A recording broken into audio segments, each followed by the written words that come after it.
Oyun hakkında bilirəm ki, onlar doğrudan da çox səviyyəli komandadır. Bəzən biz oyunumuz biraz alınmadı. Biz istəyirdik daha yaxşı kontratak oynayaq, amma bəzən axırda ancaq biz biraz çalışdıq onlara orada sıxaq. Momentlərimiz var idi, yenə də vura bilmədi, amma doğrudan da onlar bizdən bu gün daha yaxşı oynadılar. Ona görə onlar qələbəyə layiq edir. Bizdə bir şey, bizdə Sabah kimi futbolçusu yoxdur hər yerdən. Yerindən 50 metre pas verə bilir. Ona görə biraz çətin idi. Amma lazımdır işləmək inşallah daha yaxşı olur. Bu Macar seçmə oyunlarda Məncə tam heç nə elə bilməsi deyil.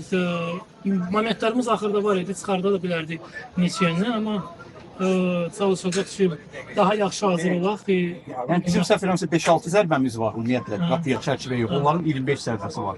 Yəni fərq bundadır. Əlbəttə var, amma yenə çalışacaq ki, daha yaxşı oynayaq. Məncə daha yaxşı oynaya bilərik. Amma bir ildir komanda qələbə qazana bilir. Başa düşürəm, deyib ki, azərkeşlərimiz də gözləyir. Çox deyib belə alınır, amma çalışacaq gələcəkdən düzəlməsinə. Mən bir də xəbərim yox. Oyundan sonra oyunlar sonra Yox, biz devam edirik. İşimizi bizim işimiz deyil. Məşqçi dağlar qalmır. Biz işimiz davam eləmək, Azərbaycan üçün inşallah da daha yaxşı yayınlanır.